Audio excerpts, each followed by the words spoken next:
Hello and welcome along to another of my reviews of budget hotels in the big cities of the United Kingdom. Today I'm in a very trendy area of London called Shoreditch, which is just to the east of the centre of London. So it's very easily accessible to the centre of London. There is no tube station near here, but there is a railway station just round the corner which gives you really easy access to the centre of London. And it's also great for buses. There's a bus to Trafalgar Square that takes under 20 minutes and goes right through the night. So it's really easily accessible. It's a great location if you don't want to be right in the centre of London, but you want to be close to the centre. However, this area is not a good area. Now, if you Google Shoreditch, you'll find out it's really trendy, it's really cool, it's full of young people, it's very vibrant. But I have to be totally honest, that's only half the picture. It's also quite a rough area. And I would warn you, if you're a single traveller, you do need to exercise some care late at night walking around this area, as I have done, because there are gangs all over the place, drugs, graffiti, litter. It's not the best area of London, although it is a very trendy and very cool area of London.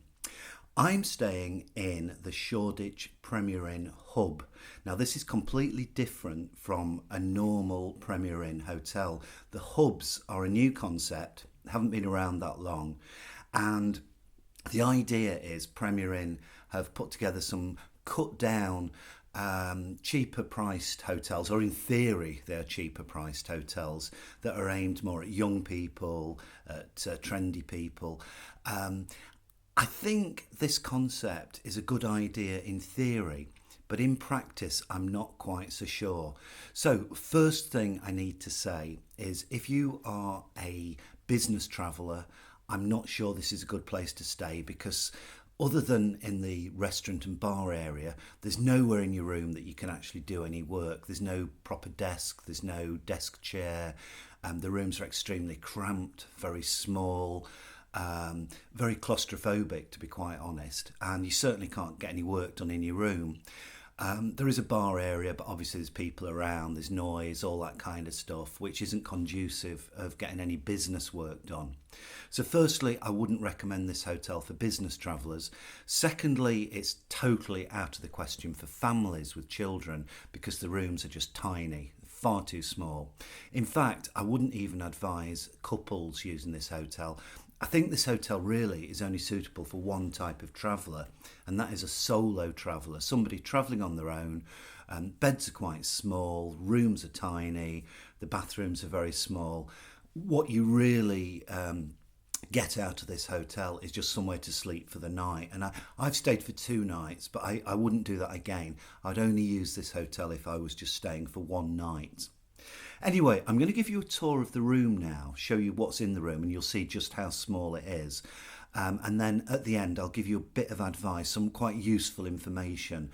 So please do keep watching to the end, because I'm going to give you some really useful tips right at the end of this film. But first of all, here's a room tour, and then later on, I'll give you some really useful information if you are going to stay here. Well, the first thing I noticed when I arrived at the hotel yesterday and went into the room is just how tiny the room is. It is so small, and that is the main disadvantage of these rooms. They look nicer on the photos on the hotel website, but when you're actually inside, it is very claustrophobic. I'm sorry to say this, but it's all style over substance. So you've got this wonderful massive television, but you don't even need a TV that big because the room's so small. And they give you a nice bottle of water, which is a nice gesture, but you can buy a bottle of water for 50p at the shop next door. Tiny window, and these bars, they just make it look like a prison. It feels so claustrophobic. It's like being in a prison cell. It's overlooking a railway line right next to a busy railway, which I'll say something a bit more about that later on. And there's no curtains, but there is a blind. Now, I'll give them some praise because they've actually got this right. The blind is very effective. Last night I got a great night's sleep. The blind was far better than what I thought in keeping out the light. So it was very dark last night. That was great. I wasn't expecting it, but the blind is actually more effective than curtains. It's really good. Tiny chair, as you can see, and nowhere to store your clothes whatsoever, apart from this thing, which is where I've put my laptop case under the bed there. You've got this kind of weird desk, I think it's supposed to be, but it only pulls out this far. You can't pull it out any further. And you've got, it's like the sort of desk you'd have when you were at primary school when you're 10 years old. I don't know what you're supposed to do with it. You can't eat off it, you can't put a laptop on it. The chair is tiny, that's really a child-sized chair. I mean, I'm 6 foot tall, and I just found this room so cramped. The chair's tiny, the desk, if you can even call it a desk, is tiny, nowhere to put your clothes, tiny bed. The bed is bigger than a single bed, but it's not much bigger. I'd call it a small double bed. It's not really even suitable for a couple. It's just suitable for a single person, really. Now, style over substance. Again, wonderful touchscreen system for putting on lights, for putting on air conditioning. You can put on the do not disturb sign outside by clicking that LED touchscreen button. You can change the lighting, change the aircon temperature. It's all really snazzy, but it's all style over substance. And whoever's invented this system hasn't really thought it through properly, because those LED lights are on all night. And guess what? Your head, your pillow, is right next to those lights. So they've done a really great thing with the blinds in keeping the light out, but then they've put a load of LED lights right next to your head when you're asleep, and you can't turn it off. So I was all night trying to get to sleep with some LED lights right next to my pillow. Oh dear, what can you say? I mean, it looks so nice, it looks so modern, it looks so trendy. Whoever's designed this has done a great job in making it look trendy and cool and modern, but they haven't thought through the really obvious thing about how somebody's going to sleep at night when these lights are all shining in your eye. The bed was comfortable, don't get me wrong. I had a good night's sleep when I eventually got to sleep, but it's not big enough for two people. It's certainly not suitable for a family. This is a room for a solo traveller. And again, I always say this in all my films, they don't give you enough coat hangers, but it'd be a bit pointless really anyway, because there's only room to put about 3 items. Just room for my coat, for a shirt I'd got. It's so narrow that even if they gave you more coat hangers, you wouldn't be able to put anything in it anyway. Hairdryer, extra points for hairdryer. I love hairdryers, so great that they've given those. Couple of hooks to put your coats on, bottle opener, which is always very useful, and quite a few sockets which are useful for charging things up, and they've all got the USB chargers as well in the sockets, which is useful for charging your phone or any electrical item. The bathroom is very nice in the sense that it's very clean, it's very modern, but it's also very small.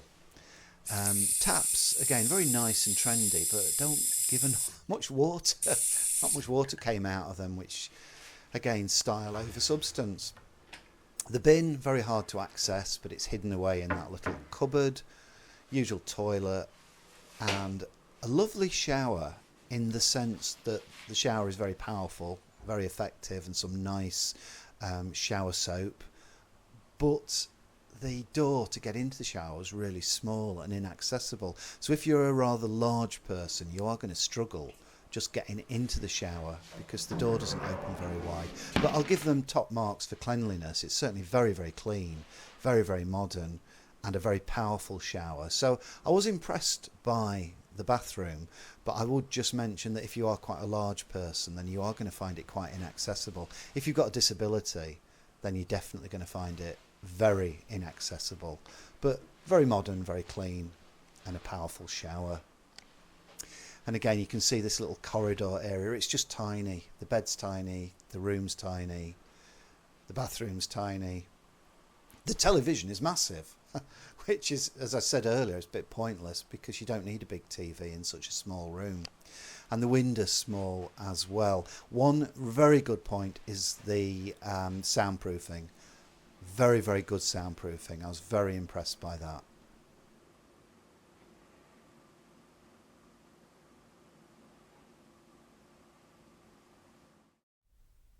Well, I hope you found that room tour useful. Now, I'm just going to give you some quite interesting and useful tips before we finish.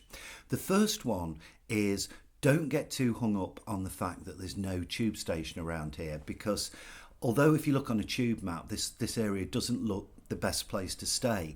But actually, when you get used to the transport system, this is actually a very good location, because there's a bus that stops right outside the hotel, or about 2 or 3 minutes away. And it takes you all the way into central London very quickly.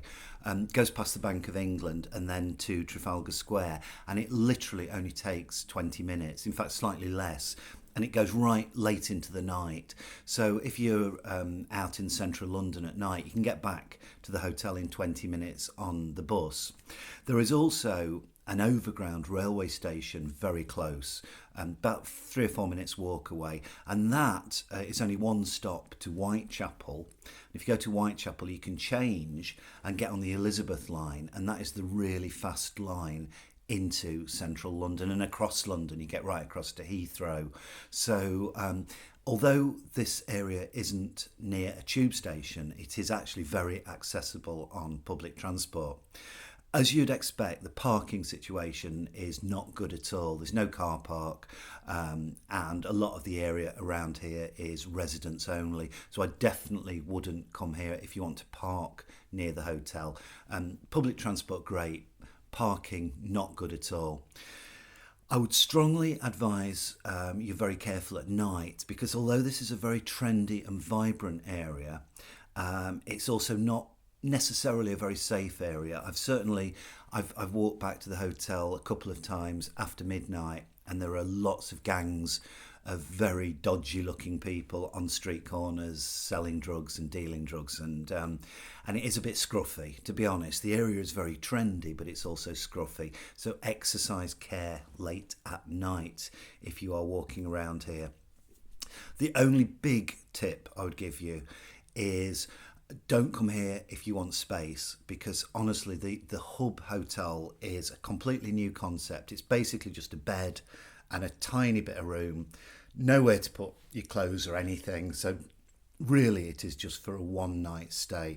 If you're going to a concert, if you're going to a nightclub, football match, and you just need somewhere to sleep for the night, then fine. But any more than that, I just really wouldn't advise you to stay here, because it's very claustrophobic. The rooms are very small, they're very impractical, and this is very much style over substance. So you've got a big TV, but you don't have a coffee maker. You've got a really snazzy shower and lots of snazzy lighting systems, but you don't have a kettle. So they've very much gone for style, and something that looks good, but they haven't thought about the practicalities, which is a shame. The final thing I would say, and this is probably the most important tip of all, is although these hotels in the photographs on the Premier Inn website, they make them look really nice, they're not as nice as they look on the photos, to be perfectly honest.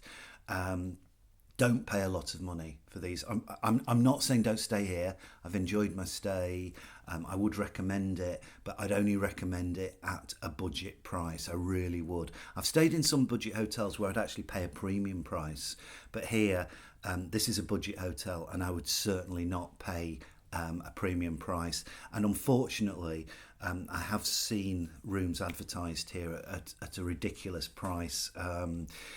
I paid under £50 a night because I booked many months in advance and I avoided a Saturday night. But I've seen rooms going for nearly £200 on a Saturday night. It is absolutely not worth anything like that.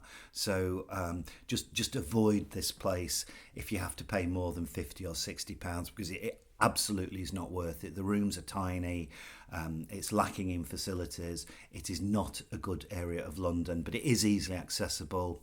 It's great if you just need one night's sleep. Definitely don't stay here if you are in a family. I wouldn't even advise couples to stay here, to be honest, because you'll probably end up killing each other because it's so claustrophobic. And I don't think this is suitable for business travellers who want to get out a laptop and do some work, because really it's not suitable for that either. I hope you found this useful. Compared to my other reviews, this might sound a little bit negative, and I don't mean it to be negative because I can see that there is a role for hotels like this, and I do love the Premier Inn brand. I've done lots of very positive reviews of Premier Inn hotels, so I'm certainly not being unpleasant about the brand because I like Premier Inn, but I just think that this is perhaps a couple of steps up from a youth hostel. And it's made to look a lot nicer than it is on the Premier Inn website. So by all means stay here, but just don't pay a lot of money, and bear in mind that the rooms are very small. This is the Premier Inn Hub Hotel at Shoreditch, and I'm happy to recommend it, but only with the proviso that I really wouldn't advise spending a lot of money if you do decide to stay here, because it's just not worth it. Thanks a lot. My name is Darren Bugg. Please subscribe. If you could like and share this film, I'd really appreciate that as well. Until next time, happy travelling, and I'll see you again soon.